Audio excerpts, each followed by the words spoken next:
ഒരു കാര്യമുള്ളൂ, ഈ ദുഷ്ടാരൂപ്യം നമ്മുടെ ജീവിതത്തിലേക്ക് വരാതിരിക്കാൻ ഒരു വഴി. വിശുദ്ധി എന്ന പുണ്യത്തെ നിങ്ങൾ വില കൊടുക്കണം. വിശുദ്ധി എന്ന പുണ്യം, അത് ലൈംഗിക വിശുദ്ധിയും മനസ്സിന്റെ വിശുദ്ധി, ഹൃദയത്തിന്റെ ജീവിത വിശുദ്ധി സൂക്ഷിക്കുക. വിശുദ്ധി ഉണ്ടെങ്കിൽ ഈ സംഭവം പോരില്ല. വിശുദ്ധി ഇല്ലാത്തിടത്താണ് ഇതിന് കയറി. നമുക്കറിയാം, ഒരു ഭക്ഷണം, അഴുകിയ ഭക്ഷണം നിങ്ങളുടെ അടുക്കളയിലോ നിങ്ങളുടെ മുറ്റത്തോ നിങ്ങൾ ഇട്ടെന്ന് വെച്ചു, എന്തെങ്കിലും അഴുകിയ ഭക്ഷണം, വേസ്റ്റ് ഭക്ഷണം ഇട്ടു, ഉടനെ ഈച്ചയും ഉറുമ്പും മറ്റെല്ലാ സംഭവവും വന്നു, പാമ്പും തേളും എല്ലാം വന്നത് കയറുകയാണ്. ഈ അഴുകിയത്തിലാണ് ഇത് കയറിയിരിക്കുന്നത്. അപ്പൊ ഇവിടെ അശുദ്ധി ഉണ്ടോ അവിടെയാണ് ഈ സാധനം കയറിയിരിക്കാൻ പോകുന്നത്.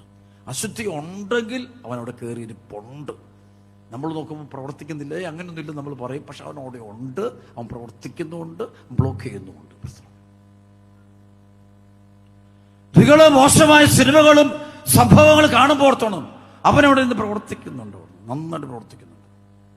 നിങ്ങളുടെ തീരുമാനങ്ങളില്, ഇവിടെ ആലോചനകളില്, മക്കൾക്ക് വേണ്ടിയൊക്കെ തീരുമാനം, ഭാര്യയ്ക്ക് വേണ്ടി, ഭർത്താവിന് വേണ്ടി, വിദേശത്ത് പോകാൻ, മക്കളെ പഠിപ്പിക്കാൻ, പള്ളി പോകാനൊക്കെ തീരുമാനങ്ങളൊക്കെ ഇവന്റെ ഭാഷ അറിയില്ല. നിങ്ങൾക്ക് ഒരിക്കലും അറിയാൻ പറ്റത്തില്ല.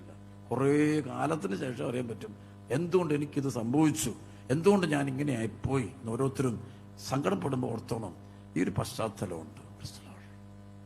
അവിടെയാണ് തിരുസഭ നമ്മളോട് പറയുന്നത്, കൂടെ കൂടെ കുമ്പസാരിക്കണം, ജീവിതം വിശുദ്ധീകരിക്കണം, ഉപവാസം